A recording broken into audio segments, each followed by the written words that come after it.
My name is Julia, and I thought my senior year of high school would be unforgettable, but not in the way it actually turned out because when the yearbook finally came out in May and everyone crowded around in the cafeteria laughing at embarrassing baby pictures and signing their names in thick Sharpies, I realized my face wasn't there, not in the class photo, not in the club section, not even in the random candid shots that caught people eating fries or falling asleep in class. It was as if I had never existed at our school, and the most terrifying part was that it wasn't a mistake.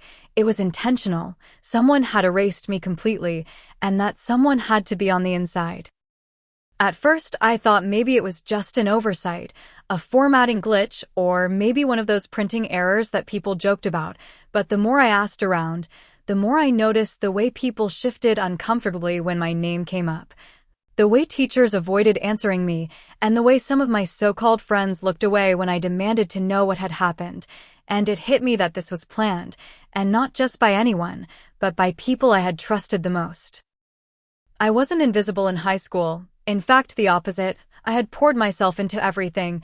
I was in theater. I played a lead role in our spring play. I was on student council organizing pep rallies. I even started a volunteer tutoring group for struggling middle school kids, and although I wasn't the most popular girl like the cheer captains or football girlfriends, people knew me, teachers knew me, my name came up in morning announcements more than once. So there was no way the yearbook staff just forgot me. That idea was laughable. But when I went to Mrs. Clayton, the yearbook advisor, and asked her why my photos weren't in the book, she gave me this polite but forced smile and said, "Oh, Julia, that must be a printing oversight. I'll check on it." But the way her eyes flicked to the side, the way she quickly shuffled papers to end the conversation, told me she was lying, and that terrified me because it meant the adults were in on it too, or at least covering for someone. My supposed best friend, Claudia, was the yearbook editor-in-chief, the one who made all the final calls, and at first I thought she'd be the one to help me figure it out, but when I confronted her in the hallway the day after the books came out, she acted shocked. Her mouth open wide, hands fluttering like she couldn't believe it, but her performance was too polished, too quick, and after that she avoided me entirely, wouldn't answer my texts, wouldn't sit with me at lunch, and I started connecting the dots because Claudia had been acting different around me for months. Ever since January, she had gotten distant, whispering with people and cutting conversations short when I walked in, making excuses not to hang out. And I began to suspect this was her plan all along, to cut me out, literally, by pretending I didn't exist. But why? That was the question that kept me awake at night. Claudia and I had been close since freshman year. She came to my house every weekend. My mom treated her like family. So, what could make her decide I deserved to be erased? The answer came when I remembered something I wasn't supposed to see, something from back in December during the winter formal, something that changed everything. That night, after dancing for an hour, I had gone to the locker rooms to fix my hair, but when I pushed open the door I froze because Claudia was in there, not alone, but with Mr. Anderson, our chemistry teacher, who had been her mentor in the science club. And the sight made my stomach twist. Claudia was holding a silver flask, clearly tipsy, and tears streaked her mascara, and Mr. Anderson had his hand on her shoulder, his voice low and soothing, saying things like, "It's okay, no one can know, you're fine," and the way his body leaned too close, the way his fingers lingered, it didn't look right, it didn't look safe. They hadn't noticed me at the door, but I noticed them, and I left before they could see, but the image burned into my memory. The next week Claudia asked me casually if I had left the dance early, her eyes searching mine, and when I said yes, I swear her whole body went rigid for a split second before she forced out a smile. I never told anyone because I didn't know what I had walked in on, and honestly I was scared of the consequences, but looking back, that was the moment everything shifted between us. Claudia must have realized I knew too much, and whether it was her decision alone or with Mr. Anderson's pressure, she decided the safest thing was to erase me, to make me disappear from the school record, starting with the yearbook.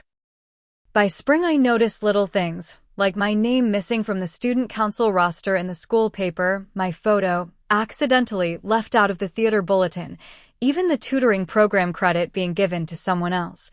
And now the yearbook was the final proof, the ultimate confirmation that this wasn't coincidence, it was war, and I had been declared the enemy. But if Claudia thought I would just disappear quietly, she didn't know me as well as she thought, because if she wanted me erased, I was going to fight back, and that meant finding out exactly why she did it, and exposing the truth no matter how dangerous it got.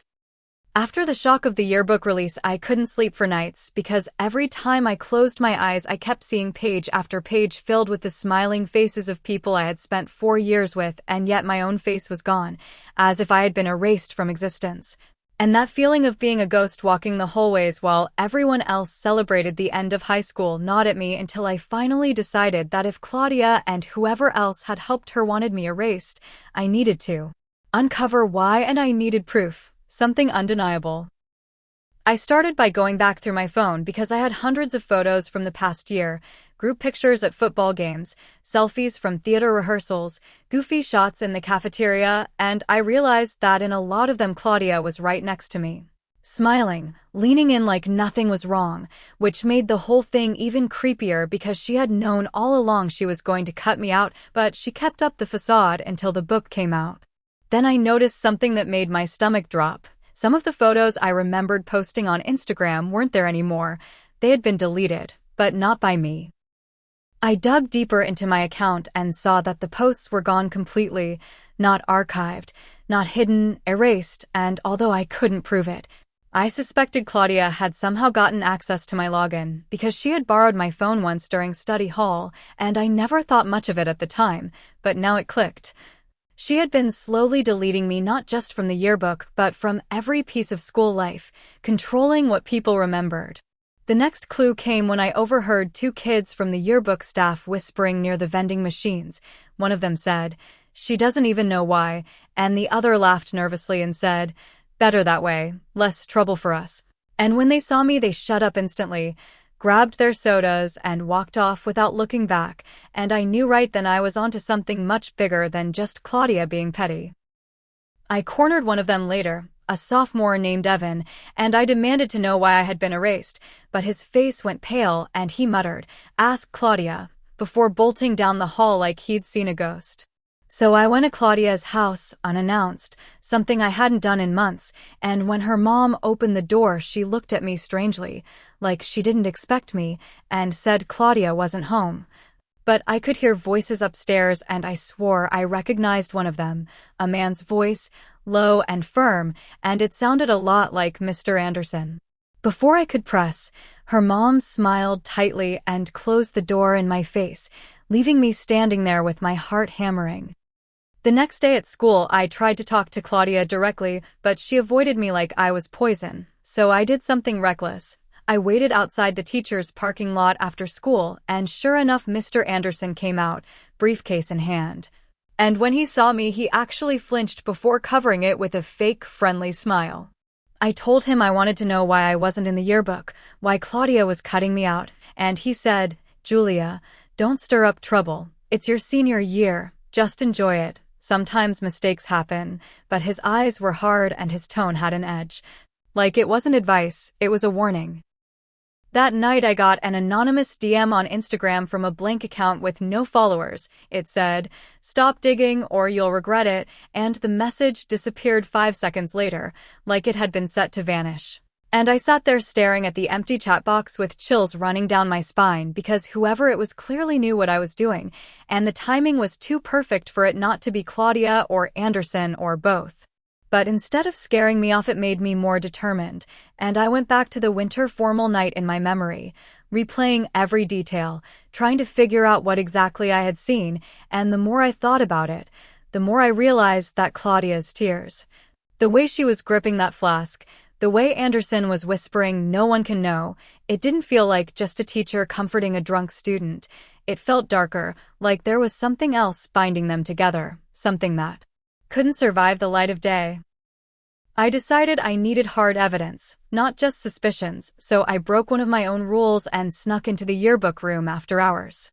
I knew where Claudia kept the master files on the Big Mac in the corner, the same one we had worked on together the year before, and when I opened the folder my hands shook because every section had been meticulously edited. My photos tagged with red marks that said remove, my name blacked out from captions, and in some cases my entire body cropped out of group shots.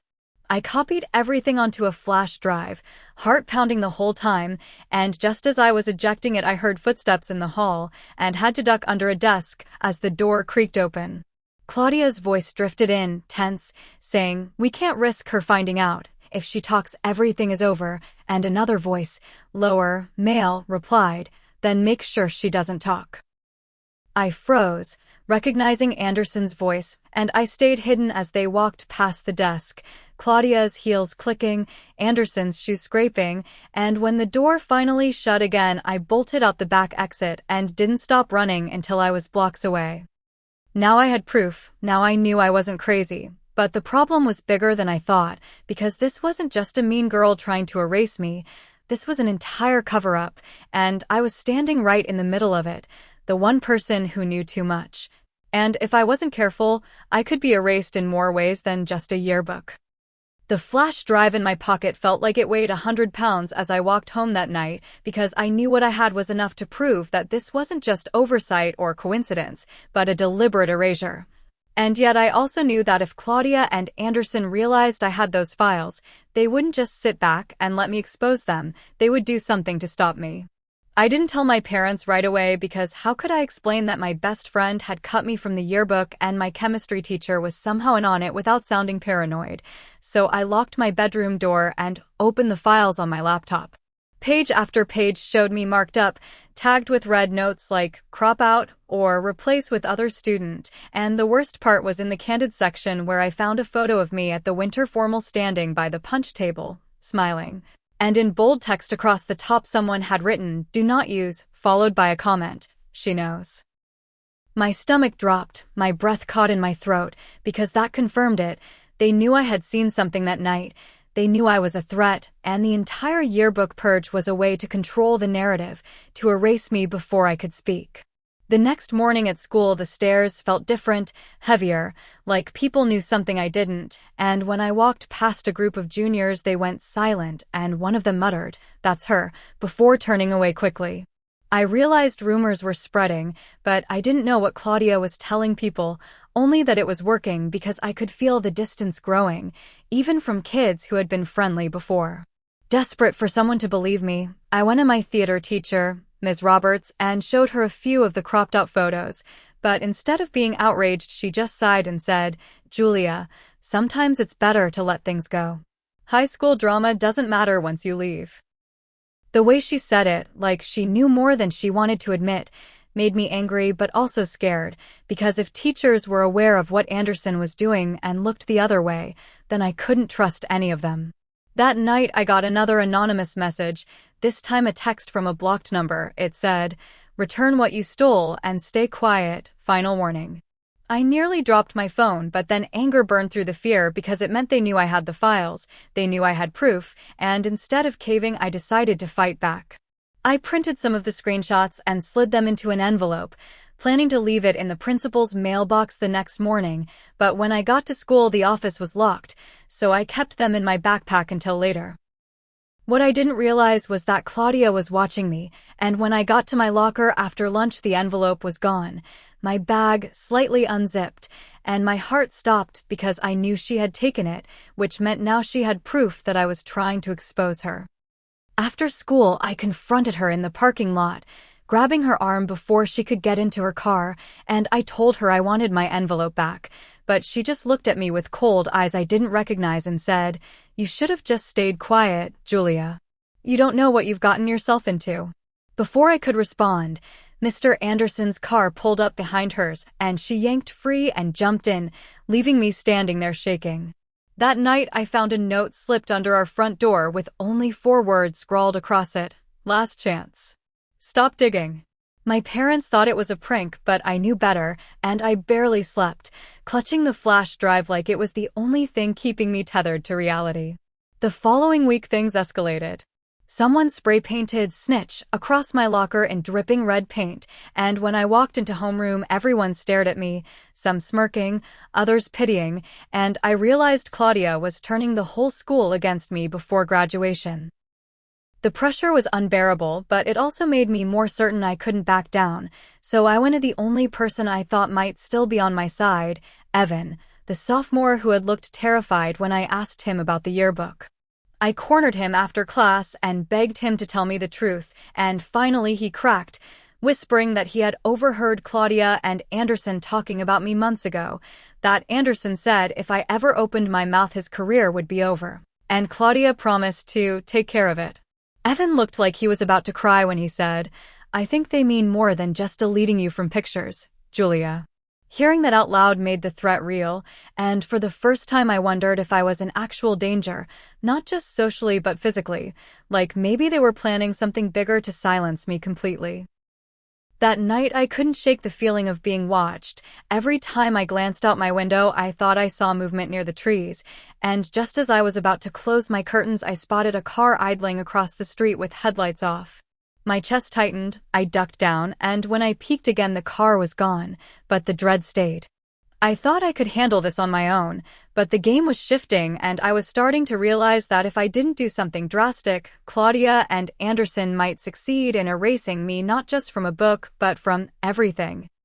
The next morning I woke up with a pounding headache, but I couldn't rest because my mind was racing, every scenario playing out like a horror movie, and I knew I had to act fast before Claudia and Anderson could make the next move. I decided to go straight to the yearbook room during lunch, hoping maybe some of the staff hadn't been fully in Claudia's control and that I could gather more proof, more undeniable evidence that I hadn't imagined all of it.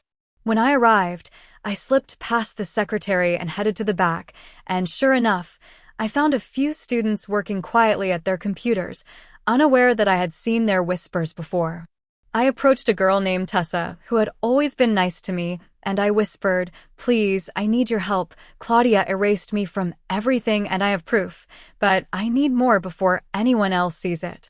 Tessa's eyes widened and she looked around nervously before nodding. "Okay, but we have to be careful. She'll freak if she sees us snooping." Together, we combed through the files on the computers, looking for deleted photos, drafts of pages, anything that could prove the deliberate erasure. The more we found, the more I realized how deep it went. Every group photo had been edited, captions rewritten, even the acknowledgments section had my name removed in favor of Claudia's closest friends. And then Tessa stumbled upon something that froze us both, a folder labeled Winter Formal Incident, with dozens of screenshots, messages, and even a few low-quality video clips from that night in December. My heart raced as I clicked through the files and saw what I had seen myself, Claudia crying with a flask in hand, Mr. Anderson whispering close to her, and then I noticed something I hadn't before. A few screenshots of text messages between Claudia and Anderson discussing how to handle Julia, and phrases like, "erase her presence," "make her invisible," and "she can't be allowed to talk." I felt like my chest was going to explode because now it wasn't just theory. I had the proof that they had planned everything from months ago. But just as I was about to copy the files to my flash drive, the door slammed open and Claudia's voice cut through the room like a knife. "Julia." My stomach dropped, Tessa froze, and I realized too late that we had been caught. Claudia walked in slowly, her expression perfectly controlled, but her eyes hard, calculating, and I noticed she wasn't alone. Mr. Anderson was right behind her, his usual charming demeanor replaced with something cold, something threatening. "I knew you'd be curious," Claudia said, her voice silky but venomous, "but some things are better left alone." My fingers tightened on the flash drive and I said, "This ends now, Claudia. I'm exposing everything, all of it." Anderson stepped forward, his voice low. "Think carefully, Julia. One wrong move and your reputation, your future, everything could be destroyed." The threat was clear, the danger palpable, and my heart was pounding so hard I thought it might burst. And then something unexpected happened. Tessa, trembling but determined, spoke up. "You're not scaring her. She's right. We have everything, we can prove it." Claudia's lips tightened and Anderson's jaw clenched, and for the first time I saw uncertainty flicker across their faces. But the situation escalated further. Claudia lunged at me to grab the flash drive. I twisted just enough to run. Tessa yelled, "Go, now," and we bolted out of the room, down the hallway, through the gym where a few students were practicing, hearts racing. And for a terrifying few seconds it felt like they might catch us. I could hear heels and footsteps pounding behind us, but somehow we made it outside and ran to the nearby park, gasping, clutching the flash drive like it was the only thing keeping me alive. That night I couldn't sleep again, and I realized I had to escalate. It wasn't enough to just have the files. I had to make sure someone outside of the school, someone powerful, someone official, would see them before Claudia and Anderson could cover their tracks. I called my older cousin, Mara, who worked in law enforcement, and explained everything without leaving out a single detail. Her tone went from calm to sharp in seconds. "Julia, listen carefully. Don't go anywhere alone. Don't confront them. I'll take it from here, but you have to stay hidden until I get there." For the first time since this all started, I felt a tiny flicker of hope, because finally, someone who could protect me and expose the truth was involved. But deep down, I knew Claudia and Anderson wouldn't go down without one last move. I didn't know what they were capable of. I didn't know if they would try to discredit me, threaten me, or worse, and every time I heard a car door slam outside my window, every time I saw a shadow move across the yard, my pulse shot through the roof. I was a ticking time bomb, holding the evidence of their conspiracy, knowing that the final confrontation was coming and that graduation, which should have been a celebration, was now the stage for the biggest showdown of my life. Graduation day arrived and the school was buzzing with excitement, but for me it felt like walking into a battlefield. Every smile, every hug, every selfie a reminder that Claudia and Anderson were still out there, watching, planning, waiting. I had the flash drive hidden in my purse. Mara was on standby, and I knew that today was the day everything would either explode or finally be revealed. I stayed near the back of the auditorium, keeping my eyes on Claudia, who looked flawless in her cap and gown, chatting with friends as if nothing had ever happened, and my stomach twisted with anger and fear. When the ceremony began, the principal's voice echoed over the loudspeakers, congratulating us all, but I barely heard a word. Every nerve on edge, every glance at the stage making me wonder if they were going to make the first move, if someone would try to stop me from exposing them. After the speeches, when the class photos were being taken, I slipped out with Mara and we headed to the principal's office. Claudia and Anderson weren't expecting this. We had timed it perfectly, and I handed over the flash drive, watching as Mara plugged it into her laptop and opened the files. Her face went pale, then hard, as she scrolled through each screenshot, every edited page, every message, and finally she looked at me and said, "Julia, this is everything. We can make sure it's seen by the right people, the school board, the police, anyone who needs to know." Relief and adrenaline surged through me because I finally realized I wasn't powerless anymore. Meanwhile, word had gotten out that something was happening in the principal's office because Claudia's phone buzzed repeatedly, and I saw her glance at it, panic flickering in her eyes. Anderson's composure cracked slightly, his jaw tightening, and I realized they had no backup plan for this, no way to stop the evidence from going public. By the time Mara left with the flash drive to contact the authorities, Claudia and Anderson were pale, whispering frantically, and the final act was set in motion. Within hours, school administrators were reviewing the files, the yearbook committee's decisions were being questioned, and for the first time, my erasure was being reversed, my photos restored, my contributions acknowledged, and the narrative corrected. Claudia tried to deny everything, but the proof was undeniable, and Anderson was suspended pending investigation, facing consequences far beyond anything I had imagined. The other students whispered, some in awe, some in shock, and when I walked past them, their stares were no longer indifferent but respectful, some even apologetic for turning a blind eye. I felt vindicated but also changed, knowing that high school's battles weren't just social games, they could be dangerous, they could be calculated, and sometimes the people you trust the most can turn against you in ways you never imagined. By the end of the day, the weight I had been carrying for months lifted slightly, replaced with a sense of empowerment I had never felt before. I wasn't just a girl erased from a yearbook anymore. I was someone who had survived manipulation, threats, and fear, and I had reclaimed my place, my identity, and my truth. Standing on the football field later that evening, cap in hand, I finally allowed myself a small smile, knowing that the story of my senior year wasn't about invisibility or fear anymore. It was about courage, resilience, and exposing the truth even when the odds were stacked against me. And most importantly, I realized that being forgotten on purpose by others didn't define me. How I responded did, and that truth would follow me far beyond high school.